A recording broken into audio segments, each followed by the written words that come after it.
Good morning, everybody. Welcome to today's Meeting of the Minds webinar on transforming borders with smart technologies. My name is Jessie Feller-Hahn. I'm the Executive Director of Meeting of the Minds. As many of you know, we're a global thought leadership network and platform with year-round digital and in-person programming. We connect global urban sustainability, innovation, and technology leaders across sectors to share best practices, tools, and solutions. We do that through our blog, meetingoftheminds.org, our monthly webinar series, pop-up events, workshops, meetups, and conferences. Our 11th annual Fall Leadership Summit will convene from October 23 to 25 in Cleveland, Ohio, where we will be continuing the conversations from today's webinar. Registration is open at meetingoftheminds.org. Without further ado, I'm going to introduce our three presenters today. First, we have Marissa Walker, who's Senior Vice President for the Arizona Commerce Authority. She leverages the relationship between economic development strategies and infrastructure assets and investments.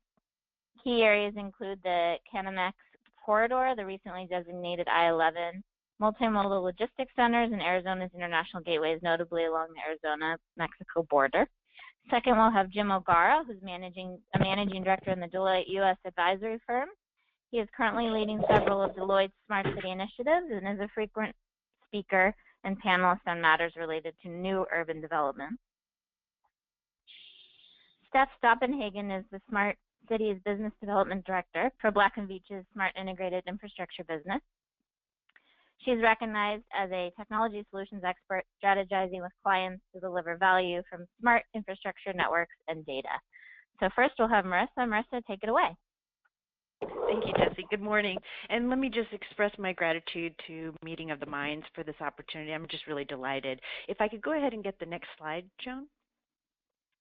So I thought it might be helpful just to put Arizona and Sonora a little bit in context. I think, there's probably a lot of things that I would draw your attention to that distinguishes us, but in regard to the U.S.-Mexico border, we really do stand out relative to a formal commitment to partner and collaborate. Our governors respectively have been meeting for over 50 years. Twice a year, they've formalized that relationship through a series of binational committees, a broad agenda that include things like health, education, transportation. We even have a sports committee, arts and culture, and of course, economic development. They're the ones that really get on the ground and start to address opportunities and challenges that we encounter between our, facilitating trade and people and goods going through the border. Relative to economic development, so my boss, the CEO of the Arizona Commerce Authority, and her counterpart in Sonora, along with private sector co-chairs, meet during the Arizona-Mexico Commission, the Commission Sonora Arizona events twice a year. And we have an agenda that's focused on joint marketing, joint attraction, supplier development, and now more recently, smart borders. I think this is a really unique engagement from a state-to-state level relative to joint marketing, as you can kind of see depicted a little bit on the pictures below. We've produced a bilingual set of collaterals that highlight kind of our key synergistic assets in sectors like aerospace, auto, mining, and then even more recently, some of the complementarities that we have in medical devices, renewable energy, and ag. We also have some really interesting activities going on in joint attractions, so participating collectively to showcase the region at trade shows, going on joint international missions together. Some of you may be familiar that Arizona recently announced an exciting attraction with Lucid Motors, and a key component of that was pulling in our Sonoran colleagues to actually participate in our selling of the value proposition of our two-state region. We actually, members of our team took the Lucid Motors executives down to Hermosillo to meet with executives at Ford plant there, and then of course the very robust supply chain campus and entities that they have located there, just to be able to start to showcase that. Supplier development is a big issue. We've been focused a lot on developing tools that would highlight the capacity in our state to really try to understand how we can tie various suppliers in with existing businesses. And so it seems from our perspective that Smart Borders is just the next important iteration of a long collaborative relationship. Next slide, please. So our border communities are really, they're the gateway. They're the workhorses of our binational relationship. And I would emphasize here that it often gets overlooked that these communities not only facilitate the trade relationship that's so vital for the communities along the border, for our respective states, but actually for the nation as a whole. Arizona and Sonora's ports, we have data that shows that every one of the 50 states and the District of Columbia use our ports. And as you can see by some of the numbers listed on this slide, quite a bit of activity going back and forth. However, I should emphasize the fact that these numbers are just northbound traffic, so that if you just took, I don't think, an overzealous calculation, that if you considered what was returning back, those numbers could closely start to double. One of the things that I always do try to emphasize to people is that what gets lost sometimes in the numbers is that what's being facilitated here is just not trade as well. It's family, friends, and colleagues that are moving across the border. And so ensuring that these ports work effectively, efficiently, safely, and securely is a prime motivation for the work that we do. Next slide, please. When we're talking to companies about the Arizona and now more recently even the Sonora, Arizona value proposition, we really emphasize just the sheer breadth of economic activity. As you can see from this bubble map, this is a GDP from kind of in our broader west of the Mississippi region. And you can see there's a tremendous amount of activity that's happening. We're nestled right in the middle of that. We think we're in a very strategic position. We have a compelling story to tell, but that gets mitigated if we're not able to ensure that our ports work effectively. It's access to markets that make the difference for our firms and businesses, because minutes actually matter, and efficiency at the borders define our competitiveness. Next slide, please. So as you can tell from the pictures depicted here, quite a bit has changed over the past century or two at our borders. These are all pictures taken of our Nogales port of entry.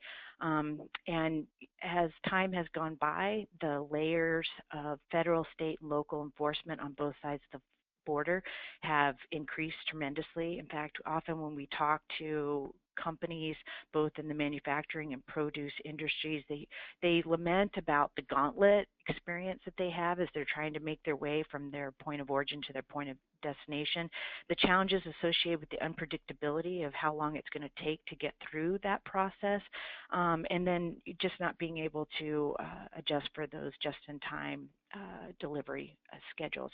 So it becomes a major issue for us. And can look, one of the first commodities, one of the things that really distinguishes Arizona and Sonora is that for much of the winter months, starting in November through May of each year, fresh produce, or with its origins in Sinaloa and Sonora, come up through our ports of entry and land on the plates of Americans throughout the country, largely in the Midwest and Northeast, as well as parts of Canada, really addressing what, a couple of decades ago would define what actually showed up on your plate. It's really been able to kind of overcome the seasonality in access to produce, and so it becomes incredibly important. This is a commodity that is highly perishable, and so some of those delays and the slowness at the border, or the break in the cold chain, can have tremendous impacts, and we see the numbers. I would draw your attention to the second slide there. That was the original Mariposa port. It's our largest commercial port with Sonora. What you can see going up to the top left-hand corner is a long line of commercial trucks trying to get through. So geography certainly impacts the ability to kind of move and to be able to make those improvements on infrastructure. You can also see that we had a pretty inefficient, basically at the time that it was even developed, inefficient pinwheel design. We have been very aggressive over the last decade, securing almost $500 million worth of investments in our ports of entry. As you can see on the right slide, that's the completely reconfigured Mariposa port of entry. It took us 4 years to do it. Part of that was filling in dirt to be able to make that footprint, as well as the reality that we couldn't shut the port down, so we had to build from the outside in to make those improvements. One of the challenges that you can see for not only Arizona, but for U.S. states along the Mexican border and U.S. states along the Canadian border is the graph depicted on the lower left-hand corner. That's congressional appropriations for border ports of entry. Mariposa cost $200 million and you can see that that was part of that spike in FY09. That's when we received the initial resources to be able to begin that reconfiguration of the port. $200 million, and looking at the other numbers, in fact, several years in which there was no appropriation towards border infrastructure, obviously again on the northern and southern border, you can see that the process of getting infrastructure resources at the federal level can be not only quite challenging but quite competitive.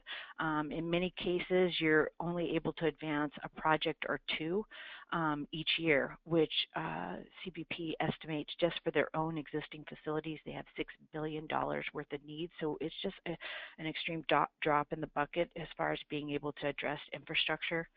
We're obviously appreciate the fact that not only is this financial paradigm unsustainable for us, but we're not going to truly be able to build our way out of some of the challenges that we have with moving people and goods at the border. We're also going to have to think about process improvements, and this is an area that I think has been really exciting for us in Arizona and several of our other U.S.-Mexico states who have also undertaken somewhat similar processes.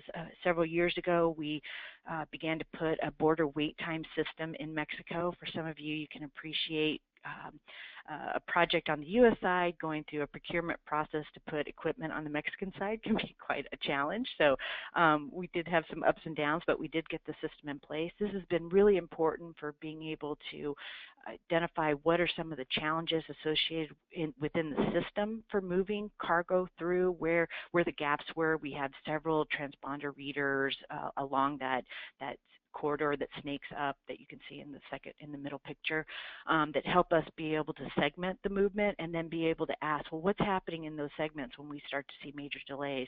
The other element of this is the data provides us from an economic development perspective an important message in regards to the economic impacts of those delays, and that's going to be an increasingly compelling message as we go forward in the future to ask for additional resources to make improvements at the port.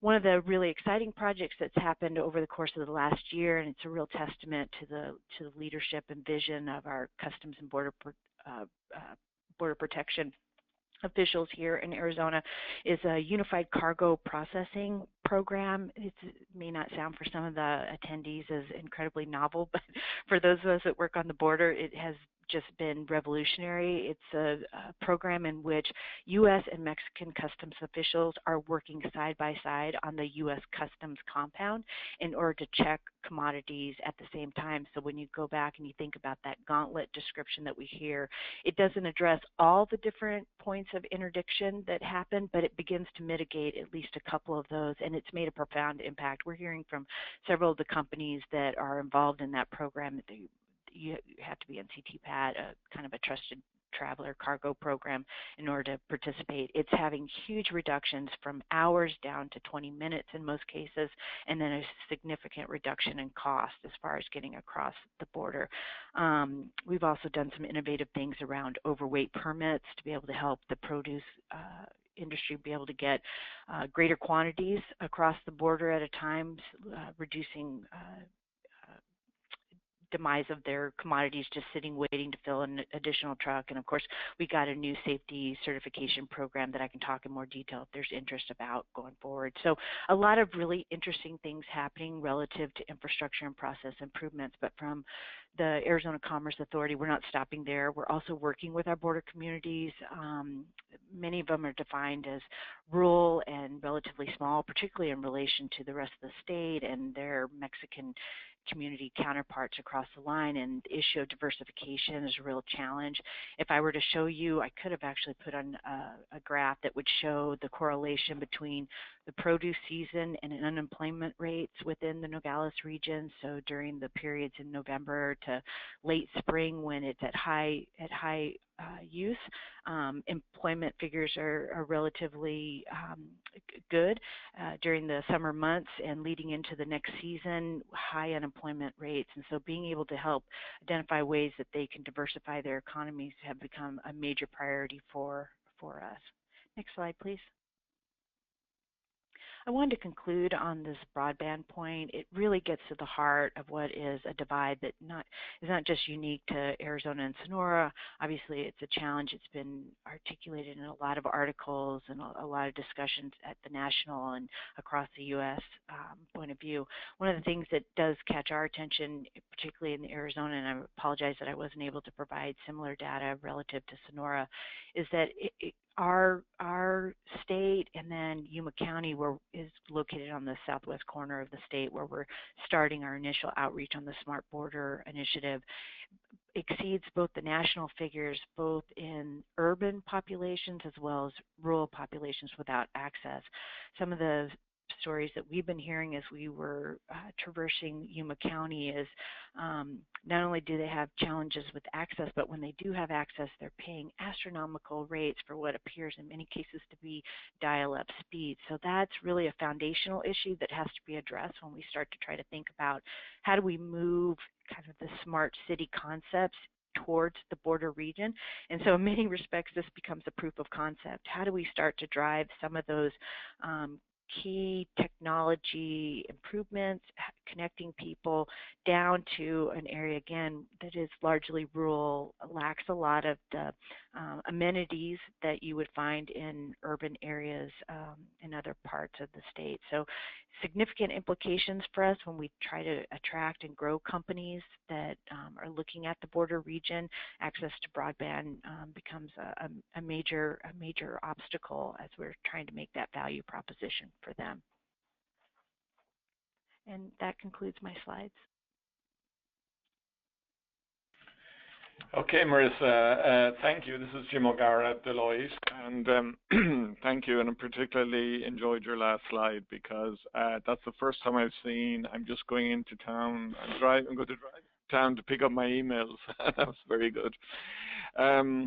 So I want to maybe pull back a little bit from Arizona, Sonora, and let everybody know how it came about that this particular Cross-Border Connected City initiative is happening and why we chose Arizona, Sonora as our first pilot area. If you look at the next slide on slide 7, please. There is a institution or an arrangement called a high-level CEO or high-level U.S.-Mexico dialogue, and that is between the President of the United States and the President of Mexico. It was set up about 4 years ago, and in tandem with that, there is a U.S.-Mexico CEO dialogue where the CEOs of large firms who are directly impacted by trade and who are manufacturing in the U.S., excuse me, and in Mexico, they meet twice a year, and they surface issues that are of policy issues that affect them and that they would like to see progress made. So over the last 3 years, and as everybody on the webinar can understand, probably it's been a bumpy few years, particularly in the last year or so, where, you know, the whole idea of NAFTA has come under some scrutiny. The CEO dialogue has been looking at ways to make North America more competitive, North America being the US, Mexico, and Canada. And in that, and this slide has a lot of information, I won't go through it, and you can read it at your leisure afterwards. But one of the initiatives that the US-Mexico CEO dialogue took on under the auspices of the US Chamber of Commerce and the equivalent body in Mexico was a transformation working group that Deloitte is a co-chair of. And we are looking at ways to use modern technologies, transformative technologies, to improve the lot of the people living along the border and to turn what's commonly considered as an obstacle and a problem, turn that into a dividend of some kind. And you'll see on slide 8, and not to go through this again, Marissa very eloquently described, you know, what goes on, how important the border is. But we looked at, as part of our studies, what are the disparities across the border in terms of income, in terms of broadband access, and wait times at the border. And when you consider there's over $1 billion of commerce and 1 million people cross the border every day, the Mexico-U.S. border, then this has to be an area where we can achieve great economies and enterprise and jobs and benefits for people. So on the next slide, you'll see that we came up with, and along with a lot of other stakeholders, we came up with a methodology or an arrangement to develop the economic regions at the border. And we came up with a concept called the CrossBorder Connected Cities concept. And what we considered were the border city pairs along the U.S.-Mexico border. And every border crossing on the U.S.-Mexico border has, generally everyone has a pair of twin cities that kind of grow up around that border crossing. And if you consider those as city pairs, and you create a zone, which we'll just step through it, a transformation zone. Draw a circle, if you like, around that community, and you make a decision, a regulatory decision, and a fiscal decision and financial decision to actually treat this zone, transformation zone, in a different way. Then you can actually create a catalytic platform for border economic development. And the idea is not that it's, you're going to add an awful lot of more additional resources into that area. What you're going to do is take the existing programs, which are if you were to do a survey of the existing programs that are being implemented along the border at the moment, say by Customs and Border Protection, by transport, by agriculture, by the cities themselves, by the states, and you were just to look at the disparate number of programs there are, and then also look at what academia is doing, like the universities. There's a coalition of universities along the border. There are a lot of other NGOs and other civil society organizations who are working very hard to improve the lot of people along the border.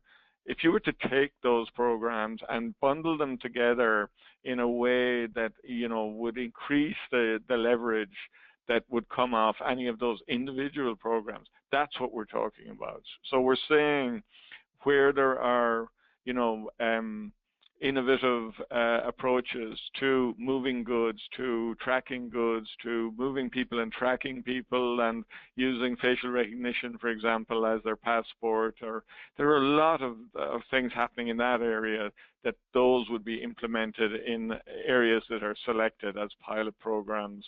Similarly, you would use, RFID to track packages, or new sense-aware technology that's become available.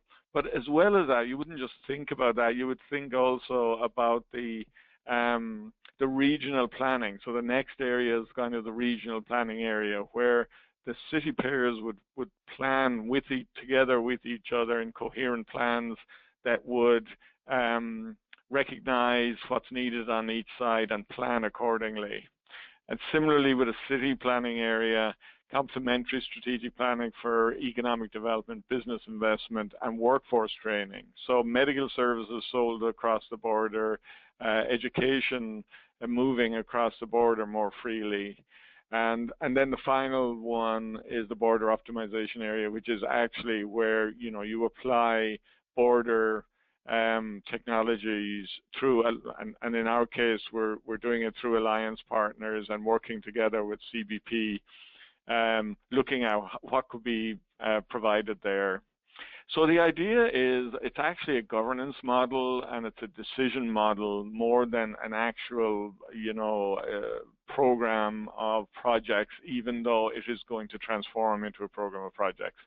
But this concept has received a lot of interest from states along the border, and Marissa's organization, the Arizona Commerce Authority, is at the forefront and has said, look, and Governor Ducey and Governor Pavlovich on the Mexican side have kind of said, look, let's make our border the one that shows how this can really work. So on the next slide 10, what is the border dividend? So we're talking about broader economic development, improved mobility and security, increased job creation, and then broader technology access. And as Marissa said at the beginning, access to broadband internet and a solid backbone is something that allows a lot of other services, goods and services, to be available to the citizenry and the business community, and is better all around for economic development. And we've done some back of the envelope calculations, even though as Deloitte we were never allowed to say that. So we've done some very broad calculations, and that show that, it's easy to show that any investment that you make in this area, you're going to get between 5 and 10 times your investment back. And finally, before I hand it over to Steph, when you get a chance, take a look at this. There are 3 ports in Arizona that make a lot of sense to try these ideas out, and the numbers are very large, as Marissa pointed out. And on slide 12, the benefits are indicated there in terms of just what a little bit of change at the borders and at the area around the borders, the impact that this can have. And with that, I'll hand over to Steph, who's going to talk to us a little bit about the Black & Veatch perspective on smart cities. Thanks, guys. Making me want to up my Spanish lesson, right? This is Steph Stoppenhagen with Black & Veatch. I like to show this slide because it makes me think of connections and connectivity, and what this group that we've kind of created around this smart border is really all about collaboration. From Black & Veatch's role, we're really working to bring this technology ecosystem together, and we're helping to really manage that program and identify pilots that can work within this. One of the things that we really focus on is looking at those advanced technology solutions, really, and looking to improve data management, which data is really the key to all of these pieces here, really to make this border region and cities more efficient. And I think the key here is really connecting with the citizens, and that's what a big idea that we want to do at the border. The next slide. This is really showing, it's pretty typical, but it's poignant to everything that we're talking about. A smart city has many components. You look at this middle circle here, it says smart city, and that can also say, smart border. And again, none of this is really smart unless we're connected and secure. And we can use that data to really leverage and create benefits around that. What will enable this project in this smart border region is really that overall broadband network deployment. And both Jim and Marissa had stated that, and I can't state it more, is that's really the foundation that's needed. There's a huge digital divide that needs to be bridged, and that is, it's full of economic diversification. And that's what's really going to drive this economic development. And that connectivity is the full foundation. That includes, grid modernization, having access to critical markets. You think about the border patrol security, folks that are down there working at the border, and half the time they don't have cellular service and there's no Wi-Fi to connect to. So right there, you're looking at a huge safety, security, and well-being problem that needs to be looked at. And I think that's also a point of looking at the point of exchange, creating that dynamic point of exchange there in commerce.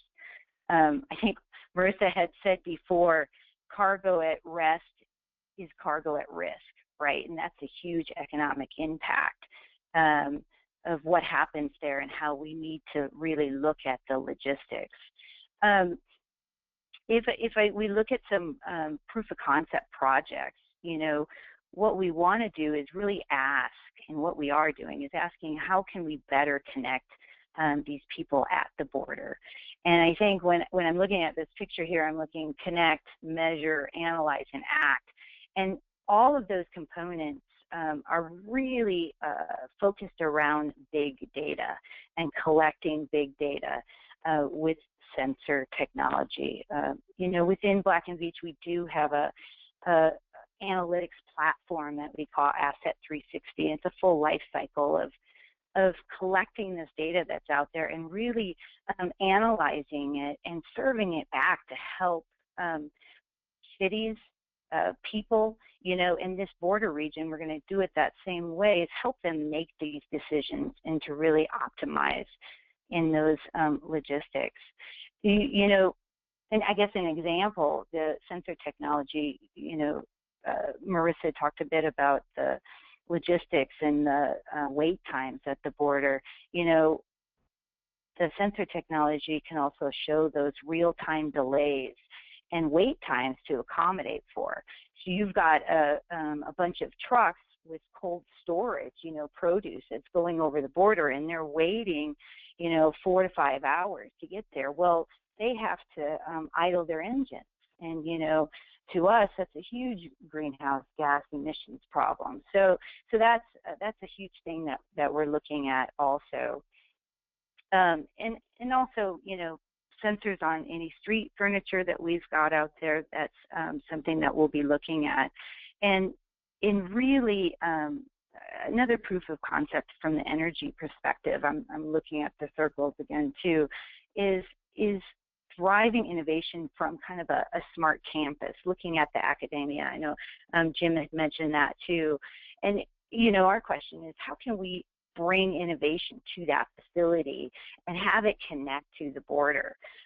You know, a lot of that has to do with creating hotspot mobile kiosk with that broadband deployment that can focus on citizen services.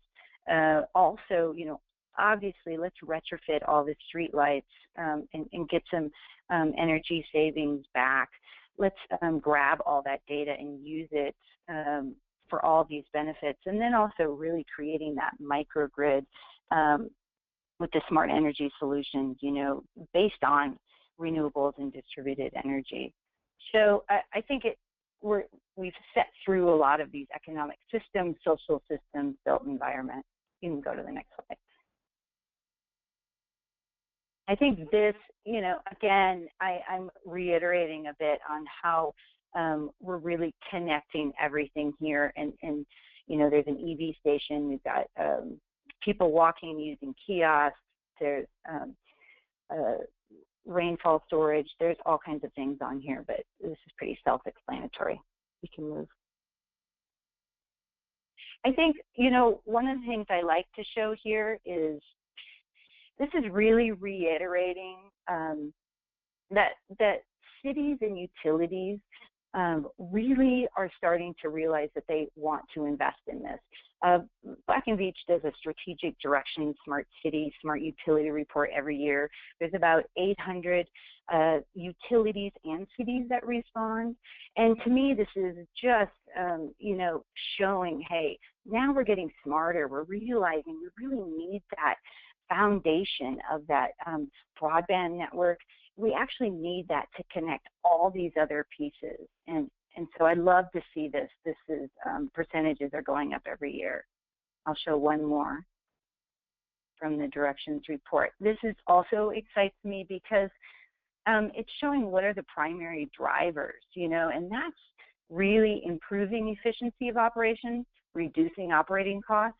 That's the same thing at the border. That's the same thing in any smart city that's out there. It makes so much more sense now, and I love that we're finally realizing that, you know, from the people who actually make the decisions.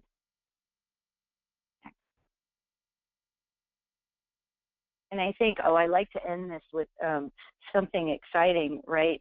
is let's use technology to kind of transform some kind of artscapes, you know, also, and kind of make it more exciting and educational.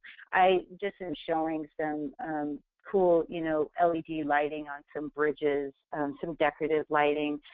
You're getting the citizens involved with kiosks. And it's really, you know, connecting that mega region is really looking at those relationships and the collaboration, you know. And I think really to end this, and then I'll let Marissa give kind of a final statement, but, you know, projects like this, we're doing a lessons learned pilot here, but our plan is really to deploy this at scale. You know, we want to replicate and learn from to all of these borders, and really have a sustainable project that we can take forward and be better for it. So I think, you know, we're all excited on the phone, and we feel a lot more positive than we did, you know, months and months and months ago, you know, and it's a lot of hard work to get to this point, but we're feeling good about it. So thank you.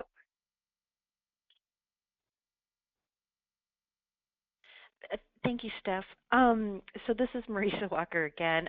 Just to quickly wrap up, because I know we're all eager to engage with the attendees. And again, much gratitude for patching in with us today to talk about this exciting project. From a very applied perspective, we're going to be going in 2 weeks, actually a little less than 2 weeks from now. We're going to be pulling together a workshop. It's going to be bringing together major constituents, not only from Yuma region, but across the border. We'll be having folks from DC and Mexico City and parts around coming out to Arizona to start prioritizing, vetting viable projects that we plan to take forward through an implementation phase over the course of the following year. Obviously, we have strong aspirations to scale this engagement and really start to institutionalize a process of not only identifying future projects, but actually implementing on those efforts. And then if it's at the expense of probably sounding a little Pollyanna, we're really hopeful that this turns into a best practice opportunity for Arizona and Sonora to really stand out as a model for how you do transform the border in a meaningful way. So with that, I guess we can open up for questions, Jessie. Great, thanks to the three of you, fantastic. Yeah, so there's one question already about how to engage further and discuss and explore opportunities from Ashok, and my email is at the bottom of the slide. So if anyone wants to specifically engage and talk about the project, I'm happy to connect you guys with either Steph, Jim, or Marissa. So feel free to email me there. A few questions are starting to come in. I have one myself, which is, since data and broadband is such a key tenet of all of the smart city discussions at Meeting of the Minds, I'm wondering, maybe Jim, I'll direct this to you first. Is there, given that you have a larger, perspective with the CEO network and at the border for multiple city connections and city pairs, what kind of broadband strategies are being discussed? I assume it's probably different at each border point, but mesh networks, Google Fiber, discussions about the Facebook satellite going up. I mean, can you give us some specifics on what partners are being engaged and where the opportunity lies and what has already been potentially in discussions around how to solve this broadband access, digital divide issue? Yeah, that's a great question, and it's Jesse, it's at the heart of the issue here, and one of the key, I'd love to give you an answer and say, no, it's Google, it's this, it's, mesh, it's, one of the key issues that we're trying to resolve here by bringing together all of the stakeholders is each stakeholder is kind of pursuing their own strategy, and then you have say in the community, you have the mayors and who have their own strategy for municipal development. And the idea here is to get all of these stakeholders around the table at the beginning as we begin to plot this out. And that's why we're going to have CBP in the room at the same time as we have DOT people, and we have also the citizenry and representatives to figure out what is the best approach to going out and getting the technological solution that's going, the technology solution that's going to be the most suitable. There's, you know, as you know, from our meeting in the Minds work, one of the key issues is obsolescence and, you know, sort of investing heavily in solutions that, you know, 2 years later are kind of almost irrelevant. And so getting around that is kind of what we're aiming to do. So at our meeting that Marissa mentioned in a couple of weeks in Phoenix and Yuma, this is one of the key issues we're going to be talking about, how to do it. And we're bringing partners on board from the Amazons to the AT&Ts to the Ciscos and the Googles. They'll all be, you know, pulled on this, and we're going to try to pull together the best way. So it's not a definite answer for you, I'm sorry, but this is the process we're going through right now. Yes. No, that's great. That's good to know. It's a good time to understand the project and the opportunities there. So that's great. And Steph, kind of similar question to you from Stan Fendley. He said you mentioned sensors. What kind of sensor technology are you guys envisioning, and are you looking at fiber optic sensing? Yeah, see, my answer will be easier because I'll say all of the above, right? No, we deployed quite a bit in different areas, and a lot of this has to do with security. You know, there's some sensors we've been working with, you know, at a very large intersection in a very large city that really is focusing on camera and sensor around traffic counts and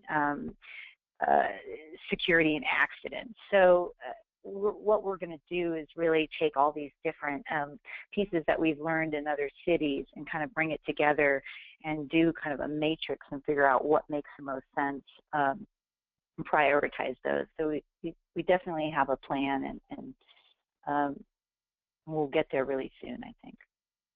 Great.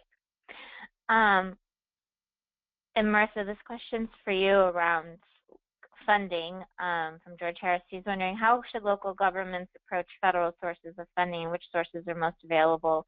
Is it for broadband, power generation, public safety? What are you guys seeing among the opportunities for federal funding right now? Yeah, so hoping not to get too ahead on in relation to, you know, what the input that we'll be getting from stakeholders when we have our workshop later. But one of the intriguing ideas, for instance, is around a smart campus in the greater Yuma region. And so we're looking at a variety of sources for that. One is conversations that we've been having with EDA, the Economic Development Administration, which has shown us real strong interest in being able to learn more. In fact, I just got early notification that they're actually interested in coming and participating directly. We had presumed that we would kind of put all the perspectives together for them and then go and directly sit down with them, and they actually want to be on a much earlier point of the discussion. Obviously, the funding sources are going to have to come from a variety of entities. The state, both states have actually put in resources to be able to help with this initial planning phase, and are anticipating putting in some additional resources to help as we go into implementation. But we're going to have to get very creative. Obviously, resources out there can be a challenge, and some of them come with quite heavy burdens as far as being able to meet the criteria. So it's going to be a little bit of a journey, but we're starting that process. We've been having some conversations with entities like the NAD Bank and Interdevelopment Bank and others that, for instance, work quite a bit along the border, and particularly in Mexico, to see how we might be able to start to pull those various pieces together. Great. Hey, Jesse, could I just add? Yes, I was just going to add to that for another perspective there as well. You know, what we're discovering is that given the scarcity of funds, even at a federal level and cuts, etc., but the realization that the challenges have to be addressed, the federal government is much more open to innovative ways of solving problems that will either bring partnership funding along or solve problems in a way that will reduce budgets in the future. I think the fact that like this is coming from the private sector, the CEO dialogue, pushing the governments on both sides, and also the fact that there's been demonstrated, how effective some of the disruptions that have taken place in the marketplace, how effectively they have reduced costs or whatever. The federal government as well is open to getting these innovative ideas, and if you can make a business case for them, I think they'll provide seed funding, competitive funding, as we saw, with the Department of Transportation grant award to Columbus, the city of Columbus, which, they've now leveraged the $50 million they got from the Department of Transportation into, I don't know the exact number, but it's something like $300 or $350 million of other funders coming in behind. 400 now. So, there's a lot of dynamism happening there, and we believe that a well-conceived plan here that shows the business case well and is well, everything works well together, I think we'll be able to make the case for additional funding for this. Great. Thanks for that, Jim. This is a pretty specific technology. Well, there are a bunch of specific technology questions, so I'm going to kind of combine them. There's a question of whether you guys think any blockchain technologies will be included in the Smart Border initiative. Also some questions about, let's see here. Software, SDN, VNF. Maybe Steph, do you want to tackle that first, or is that all up in the air right now regarding this workshop and the next step? Well, I think going deep into that now probably doesn't make sense, but I'd love to have that question maybe forwarded to me that we could come back and have a couple answers around that. But that's really why we're putting together this workshop, is to really nail down in the technology session what makes sense to the region and how to get there, the best way possible. So I think if we get that, I can help respond to that. Sure. Good. Yeah, and just, we're collecting these questions. There. Go ahead, Jim. Yeah, sorry, just a quick one there on blockchain, because that's an area that's dear to my heart, because up until about a month ago, I didn't understand what the hell it was, so now I do. So, no, but we do quite a bit in that, and we're advancing. And one area where I think that blockchain has a lot, CBP do see that from the revenue side and both from the control of the goods side, there's enormous potential for blockchain. And then there's an element of this that's looking at the unbanked on both sides of the border and how to improve that situation. And again, I imagine that blockchain will play in there. So I think blockchain is going to be one of the features. Great. Thanks. It's very helpful. It's interesting the way blockchain is being deployed in different use cases now. Marissa, this might be a question for you, and then over to you, Jim. Do you think these transformation zones could eventually evolve into essentially, this is a question from Yolanda Gallegos, could they evolve into essentially legal international zones where international law would govern, or is that a best practice you've seen in other parts of the world? Is that something being discussed at all, or is that just not on the table? Marissa, over to you. Yeah, candidly, we haven't addressed that. It's been relatively pretty applied as far as being able to address particular needs, opportunities, solution opportunities at the border region. So I'll be candid, this might be better for Jim as far as where they were maybe having some of those discussions at the CEO dialogue, if possible. Yeah, when we looked at the idea of CVCC as we were developing that, we looked, we looked at some examples from other areas. We looked at, Singapore, Malaysia. We looked in the EU. We looked at the areas near Switzerland, Germany, and France, where goods are going in and out of the EU. But we deliberately, we looked at the degree of complexity at the border and the fact that there's so much trade going on at the moment and there's so much interaction between the two countries, and particularly on both the Canadian and the Mexican side. But we were looking at the Mexican side. We felt that anything that involved a change in law and depending on that was something to steer away from. And as time went on, and particularly in recent times, it looks like that that's not really something that's going to be practical in the short term. But we felt to answer the question or the person's question. Yeah, absolutely. There's a lot of legal precedent for this internationally, and we would hope that the whole border zone would become something that's regulated, on both sides by very similar laws, and allow this, create an enabling environment, if you like, for these kind of initiatives just to happen naturally without a big push from each side. That's our overall objective, and yeah, so that's a great question, and in the future, that's how we see it going. Great. We have a question from Jean Sasso. Hi, Jean, from Cleveland, who's wondering if we're going to talk about this Smart Border initiative or idea regarding Canada and U.S. At our summit in October in Cleveland, which is an excellent question.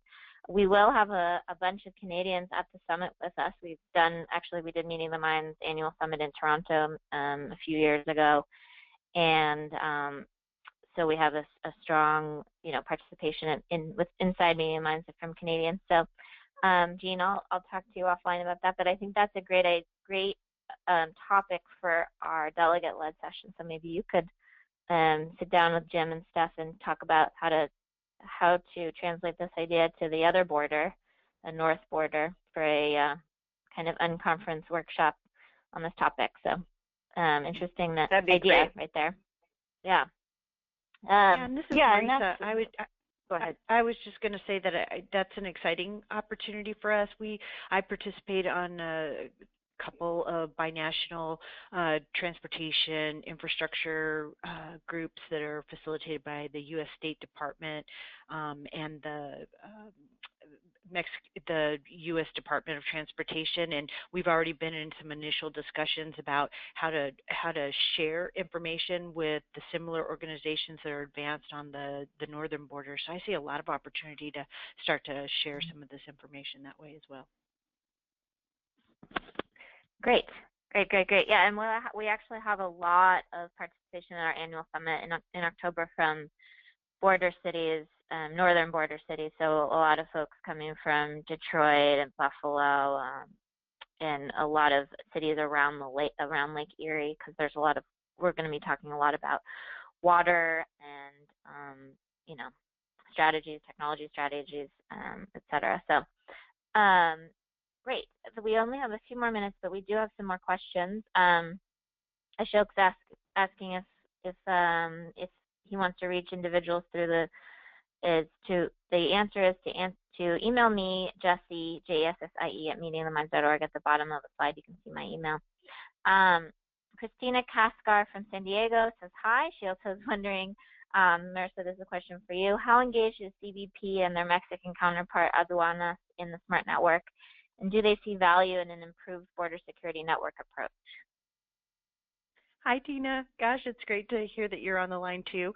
Obviously doing some really exciting work over in the California and Baja region. We've got some great feedback from CBP. In fact, we're having individuals from their transformation exit entry office coming out. They were instrumental in advancing some of the process improvements that I alluded to earlier regarding the unified cargo processing. And so they've expressed really strong interest to explore opportunities to do additional pilots over here. So we couldn't be more thrilled.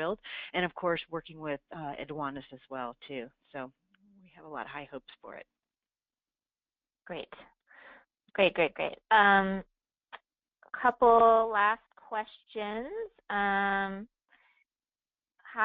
So another person from San Diego she wants to connect afterwards, Paulina Lees. And yes, Paulina, the answer is email me. My name is at the bottom of the slide if you want to connect with anyone on the call.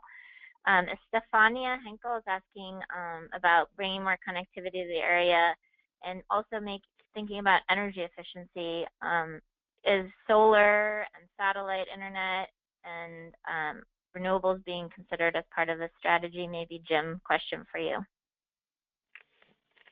Yeah, that's a great question. Yes, the answer is yes.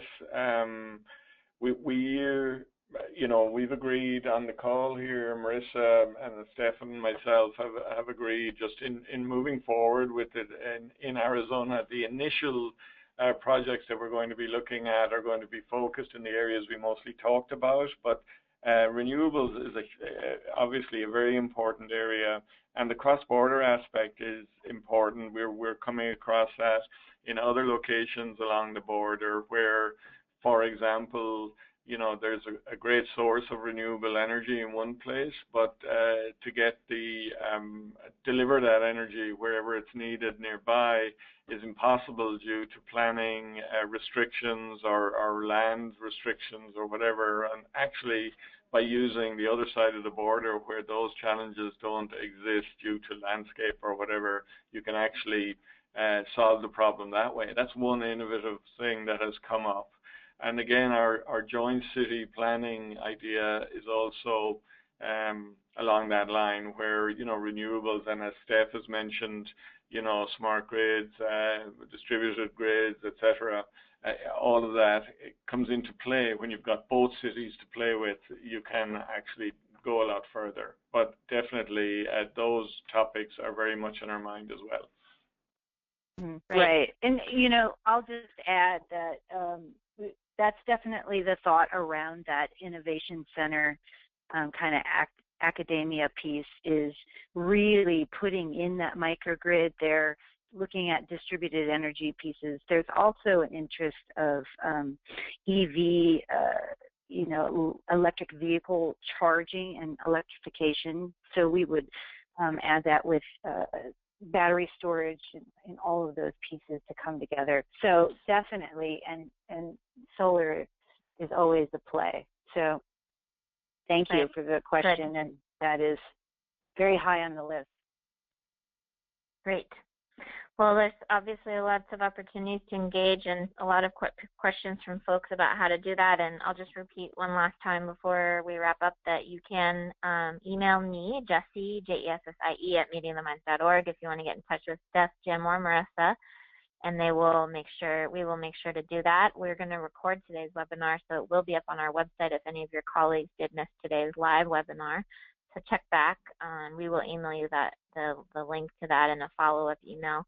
A short survey is going to pop up also when you close your browser, so we really appreciate your feedback, and we hope to see you at next month's webinar, also on our blog and our annual Leadership Summit in Cleveland that we just mentioned from October 23 to 25, where we will be continuing the conversation around these themes. Jim and Steph will be there. Hopefully Marissa will see you there too. And you can talk to them in person, sit down over lunch. We can create a themed table around this idea, maybe during lunch on 24th or 25th. Let's talk about that, Jim and Steph, to keep this conversation going, and you'll have more results after your workshop to share as well.